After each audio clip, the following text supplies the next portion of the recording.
say about 21? About 21. Okay. 39. 39. Yeah, because you were born December 1917, weren't you? 17. And So then just turned 21. 21. Goodness, that's quite young, isn't it? Right.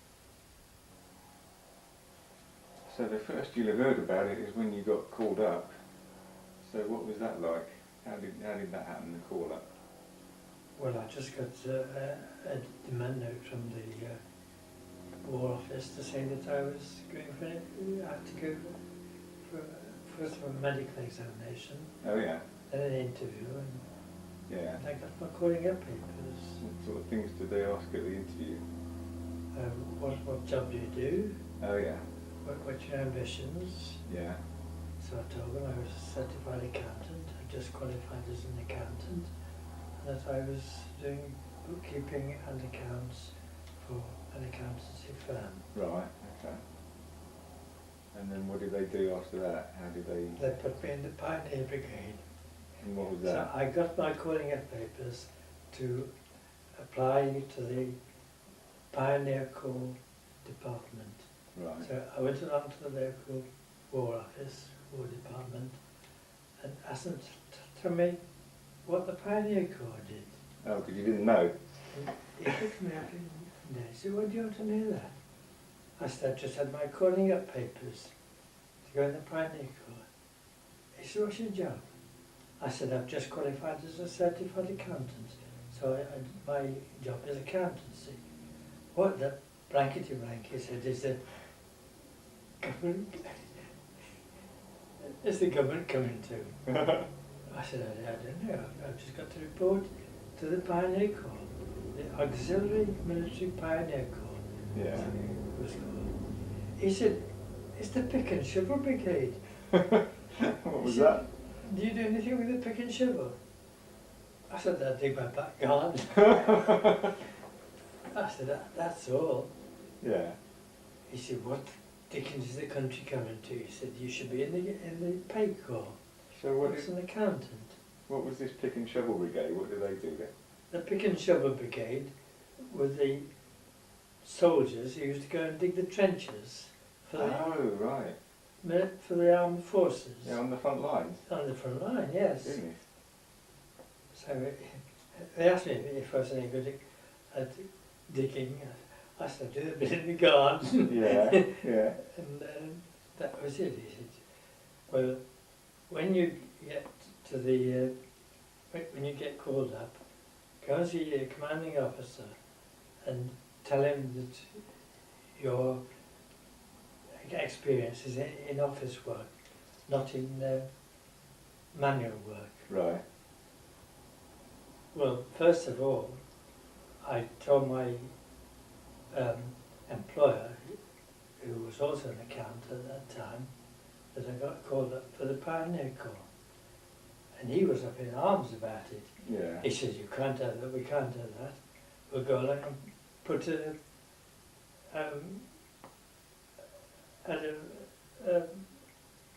withdrawal Oh yeah. demand for it." Yeah. So I had to go along to a committee, and he came along with me to get an adjournment, and that was the best I could do. They could give me an adjournment So for that's 3 months that's to think about. postpone it a bit to make They it postponed it later for a bit, 3 yeah. months, that's right. So after the 3 months were up, sure as anything, I got my calling up papers, Yeah. and I had to travel to Leicester, I think it was. Yeah. That was from where you lived in Derbyshire. I wasn't it? lived in Swadlincote Yeah. in South Derbyshire. So I had to catch the bus from Swadlincote to Burton-on-Trent. Yeah. From Burton-on-Trent, I had to catch the local bus to the railway station. Yeah. From the railway station, I had to catch a train to headquarters, at that time I had to go to Birmingham Right. for some reason. So what did you do? What did they do at headquarters? What did they tell you there? Well, they told me that I'd got to report in any case to the Pioneer Corps office and tell them what experience I'd had in office work. So in due course I got called up into the Pioneer Corps. And so did you have to go and dig trenches out anywhere? No, I didn't have to do any digging. I saw the commanding officer of the Pioneer Corps company that I was with and explained to him that I was doing clerical work. Yeah. And he said, well, you shouldn't be here then. So he said, I'll see if I can get a job in what they call the office was the orderly room. Yeah. So I got a job in the orderly room eventually. Had to do a certain amount of training. Yeah. And whereabouts was this? Was it an army site somewhere? It was an army centre. I forget where it was now. Some distance away. You were saying the other day there's one you went to in Norfolk and there's another one in Bedfordshire somewhere, I think. Could well be, yes. Norwich, I was near Norwich. Yeah. It was mainly I got posted to gun sites and anti-aircraft, Royal Artillery. Oh yeah, yeah. Royal Artillery. And they were attached to the Royal Air Force. The Royal Artillery had to do the donkey work. Right. Like digging trenches Yeah. and any manual work. Yeah. But I saw the local commanding officer of the company and explained my position, what my qualifications were, and he got me a job in the orderly room. Oh right. Yeah. Orderly room clerk. Mhm. And eventually I was promoted to orderly room sergeant. So Right. I did all the letters, Yeah. the typing, so I learned to type. I'd never been able to type before. Yeah. So I got an Oliver typewriter, which is a new kind of typewriter Yeah. that I'd never been used to. I worked in the same room as the local sergeant major, who was a real tartar on the parade ground. Oh yeah, giving orders. Oh, I saw him slap somebody's face, Really? which obviously he had no right to do. No. In the order room, he was as different again. Really? You never believe it was the same man. He would, would you mind doing this? Would you mind writing a letter to the group captain? Would you mind so-and-so? And all the letters that came from different people, even letters from members of the troop, had to be opened Yeah. and inspected Yeah. to make sure there was no wrong information in the letters. Yeah. So I had the job of going with those, passing those that met with the commanding officer's approval, Yeah. and replying to those that didn't. Oh, I see. So I had all the commanding officer letters to write, Mm. the sergeant major's letters to write, and I could write my own letters on the typewriter too. So I learned to use this Oliver typewriter. Oh, so you're pretty busy then? I was busy in the office, I enjoyed it. Yeah. Yeah. I never had to go on parade. Really? Well, I say never. Didn't have to march around? Never, I never had to march at all. There was one sergeant major who took over in the office, and he said, "You must go on parade." I said, "I never go on parade." "You're going on my parade," he said. So there was radar. I was trained in radar, Yeah. and on this side there was radar receivers and radar equipment, and they were all manned by ATS girls, ATS, what was that? Auxiliary Territorial Service, Oh yeah. what they call the WAFs and the WAFs. Oh yeah. So they operated the machines, the radar machines, Yeah. which I'd been trained to use, Yeah. and to act as a mechanic too. If anything went wrong with them, I was called on to put it right. Oh, I see. And the sergeant major of this particular company, he insisted on me going on parade. What I for? said, I don't go on parade. With the rest of the company, had to parade every morning, Yeah. had a roll call, and if anybody was missing from the roll call, they had to find out why. So I said, I don't go on parade. If you do with me, says, well, I shouldn't do because I'm supposed to be in charge of the radar.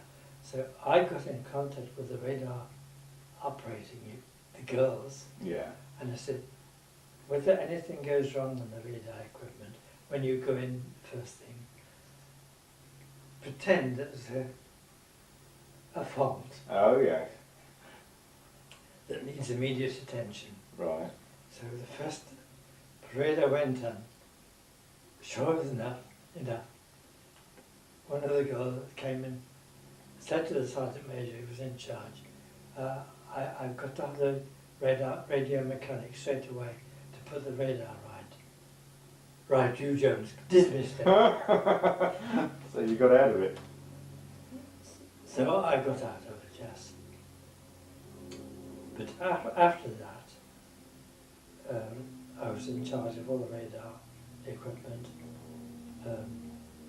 Anything went wrong, I had to put it right. But I was also working in the order room as order room sergeant, because I got promoted shortly afterwards. Yeah. And true, I typed all the letters for the sergeant major and the group captain, the company captain, company officer, he was a major. I got on very well with the major, took his letters down, typed them, did a bit of shorthand as well, and had the time of my life in the office. Yeah. Yeah. All the letters that were sent by the company's parents, the men in the company, Yeah. had letters from home. They all had to go through the office and be inspected to make sure there was no information in the letters that would have been of value to an enemy if they had fallen in enemy hands. Uh-huh. So I had the job of looking through those.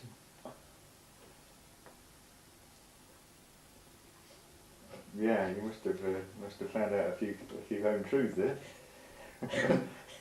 You'd be surprised at some of the things I read. They're most amusing. Remember, we're doing this for a school. Yes, I see. Young children might be watching this. Okay. Well, I won't repeat any bad information that I got to know when I was in the office. But I got on very well eventually with the sergeant major, who was a real tartar on the parade ground in the office. He was a completely different man altogether. Yeah. It's different again. And I wrote letters for the sergeant major, the officers, the commanding officer, the major used to call him. Yeah. He was on his own, he used to call me into his office and say, I want you to write a letter to such and so, so and so. Tell them so and so. And I had to compose a letter for him. So you wrote his letters for him? As well as type it. Yeah. And I took it in for him to sign. And he'd read it to, that's fine, Mr. Jones.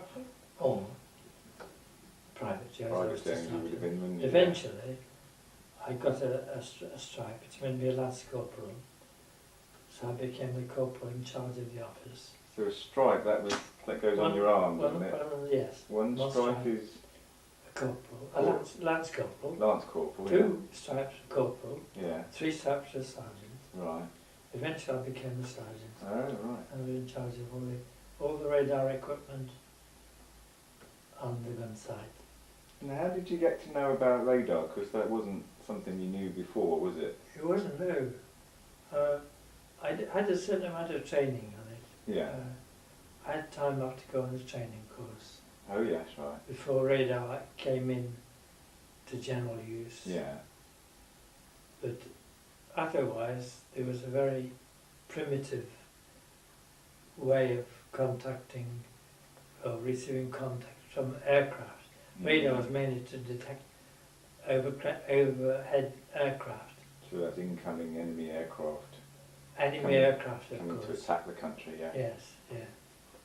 And it was usually, in most cases, it was manned by Army Territorial Service girls, Yeah. mainly girls. Yeah. So I got to know quite a lot of ATS girls. I bet you did. No, it was good going, yes, I enjoyed it. And eventually, once I got settled in, So you mentioned training courses. Now, were they there, or did you have to go away somewhere to go? I did 1 or 2 training courses on different types of equipment. Yeah. As well as radar, there was other radio equipment that was in use as well. Yeah. And I had to get to know the circuits.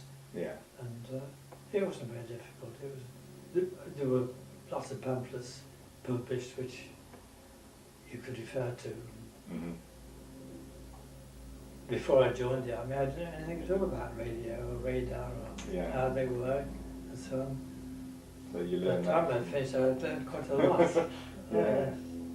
You were telling me yesterday that some of the courses, like there was one in Edinburgh, wasn't it? Or and there was another one in Leicestershire somewhere. I went on various courses, Yeah. Do you remember? mainly to study excuse me, different types of equipment. Do you remember one course at a place called Gopsall Hall? Gospel, yes. Yeah. Gospel, yes. I Gopsall in remember. Leicestershire, I think it was. Yeah, yes, that's a shame. So that was that people learning about radar, different types of There were equipment? mainly radar. There were other courses on there as well, Yeah. mainly to do with radio and radio-controlled guns and so on. Now I remember you told us a funny story once about what happened at Gopsall Hall, and it had to do with your middle name. Do you remember that? No, I can't say I do. What's your middle name? Chadwick? And do you remember what they used to call you there? No. Didn't they used to call you by a shortened form of your middle name? They used to... Chad. Chad, Chad was it it? was, Yeah. yeah. That's right, Chad. And you told us once that They're all friendly. somebody drew some circuit diagrams on a board that looked a bit like a face. Wasn't it something like that? Yeah. Yes. So that's this. So on the board, what they used to draw was a diagram of a condenser Yeah, and a resistor right. and another condenser and so on. And some fella, so-and-so in the audience, had put over to make it a face Yeah, and eyes and so on. yeah, And underneath they'd written Chad. yeah. And because I was the radio mechanic, Oh, and because the name that got to know that my name was Chadwick, yeah, I became Chad for short. right. And I think that symbol became quite famous in wartime, didn't it? It became quite well known as, It did, yeah, because wasn't it known as Mr. Chad? yeah. And people used to write things underneath saying, "What, no beer" or something. Yes, that sort of thing. Yeah, Because it was a diagram of a condenser, yeah, which is just 2 lines, right, one horizontal line, 2 vertical lines of space, and a horizontal line the other side. yeah, On one side of the condenser is a plus, the yeah, other side is a minus. right, And the man who was lecturing us, he was a sergeant or quartermaster sergeant, he would say an alternating current mm, is applied to this, no, it was a direct current, applied to this circuit. On this side is a plus, and on the other side is the minus. So when an alternating circuit is applied, it goes over right. and misses the condenser. And that was like the top of the head, wasn't it? That's right. Yeah. If it was a direct current, Yeah. it would be plus one side and minus the other. Right. So a direct current wouldn't pass through the condenser. Oh, Only I see. alternating currents, which Yeah. are positive, negative, positive, negative. Oh, and the down bit was that the negative, and that became the nose. Could have been. Yeah. Yeah. That's what it looked like a bit. Mm. Oh, I see. Yeah, I remember you telling us that story once, and it was amused me. Yeah. Brings back my army life. Yeah.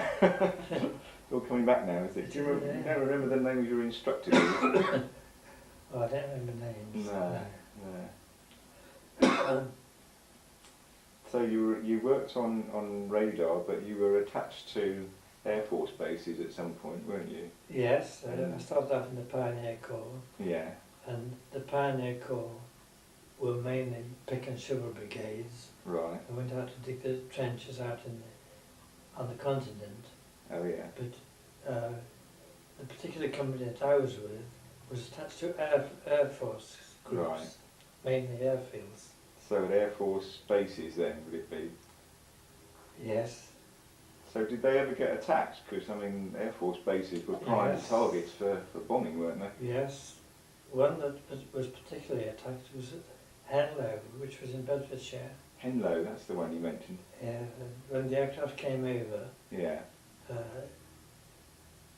they actually attacked the workshop. There were workshops in Henlow. Yeah. I was in the order room, in the office, Right. and these planes would come over. Yeah. There was places to go to underground for Oh, like air raid air shelters. raid shelters, Yeah. yes. Yeah. I never had to bother going underground, but You never bothered. I didn't. You weren't afraid then of being hit.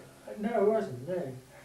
the airfields were, some of the buildings were damaged, Yeah.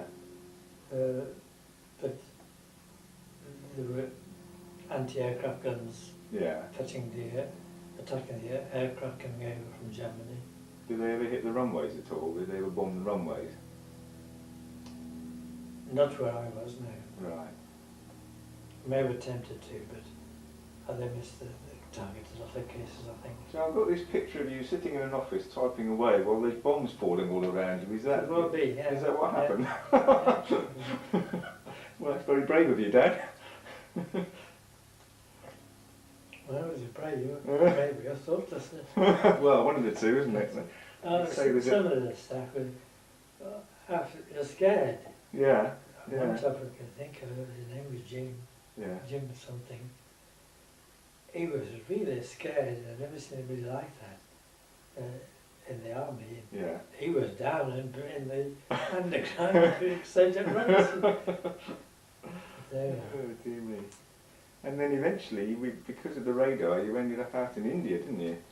Eventually, I went on various courses and learned about different types of radar, and I travelled from one side to another. The first one was at Henlow, another was in Norwich on the east coast, another was down south on the south coast, but mainly on aircraft sites, Yeah. aircraft and gun sites. Right. So I did a bit of travelling in Britain, Yeah. and then I was called into the commanding officers one day and said, "You're going out to India." Just like that. More or less. Well, that was just he just said, "Would you care for a trip to India?" So I never thought about that. He said, "Well, there's an opportunity for you to go to India and teach the Indians radar." and Oh so yeah. on. Yeah. So I said, "Yes, I'm prepared to do that." So off you went. Well, it wasn't just like that. I had to go home and explain to my parents that I was going abroad, and they weren't very pleased about it. Yeah, I can imagine. But I got out to India eventually. I caught the ship out there, the troop ship, Yeah. and landed at Bombay. Yeah. had the transport from Bombay up to Agra, and when I was in Agra, I was at a radio workshop. I was with other people, Mhm. and was a sergeant by those days, and I had my own servants to look after me. Really? Yes, Amazing. I had good food. I was in the sergeant's mess, Yeah. and there was very little work to do. I was showing the Indians how radar worked and that Oh, kind yeah. of thing, Yeah. which was a pleasure for me. I Yeah. enjoyed talking to the Indians, and they were very good. Yeah. And I was looked after from head to foot, Really? night and day. Yeah. They made my beds, they cleaned my boots, they prepared my meals, all done by Indians. They cleaned the billets and did all these jobs that should normally be done by the army. Yeah. But it was the Indian army, and Oh, wonderful. they were told what to do and how to do it. And Yeah. they were used to doing it. And that was the time of my life. It was Can you imagine? just as good as a holiday. Yeah. And while I was in India, in Agra, I used to go around this old site. The Taj Mahal was the main one, and the various lovely buildings and so on. The Taj Mahal's famous, isn't it? That's It is such a famous, yes. Is it a palace? Yeah, I've got a Sultan's booklet Palace on or it. something, Yeah, wasn't it? Yeah. yeah. And while I was there, my brother Norman got sent out to Calcutta. Oh, okay. That's also in India. It's the other side of India, Yeah. the Japanese side. Yeah. That's the Far East. Yeah. Yeah. So, when he was in Calcutta, he got in touch with me and arranged for him, or he arranged to come and see me in Agra. Oh, yeah. This was in December one year, getting towards Christmas time. So he came and stayed with me in Agra, Yeah. providing with billets. I got a billet of my own and he could share it with me. He was given food in the sergeant's mess, because he wasn't a sergeant, he was only a corporal, I think, Right. at one side. And the some of the other sergeants looked at him and wondered who he was and where he was from, so on, because he was a complete stranger. So I explained to them that it was my brother. And as it was Christmas, I took leave and went back with Malcolm to Calcutta. With Norman, this was. Well, sorry, with Norman. Yeah. Went back to Norman, to Calcutta. Stayed in a lovely hotel there. Yeah. Government expense. Very nice too. Nothing, not a penny charged. Yeah. And we had a few days looking around Calcutta together. Excellent. That must have been a good time. It was a really good time. And by this time it was getting towards the end of the war. If not, the war may have ended. It ended while I was out in India. Right. And So when did they tell you you had to come home? well, sometime after I got back to Agra, Yeah. I was backwards and forwards from Agra to Calcutta. I spent a whole Christmas week or maybe a fortnight. It was Yeah. longer than a lie. I was my own boss Yeah. out in Yeah. India. They felt like it was not much in the way of work for me to do. Yeah. I told other people what I wanted doing, and some of them had to train in radar, Oh yeah. but it was no problem. I really enjoyed that, Good. and it was just like being on a long holiday. Yeah. And then how did they tell you that it was time to come home? Did somebody just come into where you were one day? No, Did they write to you? Or? I got a note from head office to the effect that my term in India had come to an end, and I was to go home. So I had to go on to see the commanding officer to see if he knew anything about it. And he said he'd had a list of names for people who were due to have their leave and to return to Britain. And I was one of them. Yeah. So, against my will, Yeah. You probably wanted to stay out there. I could have done quite easily. Yeah. I could easily have got a job out there if I'd wanted. Really? No problem, yes. Yeah. Teaching the Indians radar or Yeah. radio or electricity, electric Yeah. goods and that type of thing. So did you come back on a boat as well? Yeah, came back Yeah. and get the name of the ship. It was Yeah. a well-known ship. And where did that land? Southampton. Southampton. And then where did you go from there? Did you go just back to Derbyshire from there? Yes. Yeah. Back home? Back home, yes. And that was the end of your war? It was the end of it, yes. Right. Well, that's quite a story. Thanks for telling us that. I'm gonna stop it there. I've missed out the juicy bits. Good.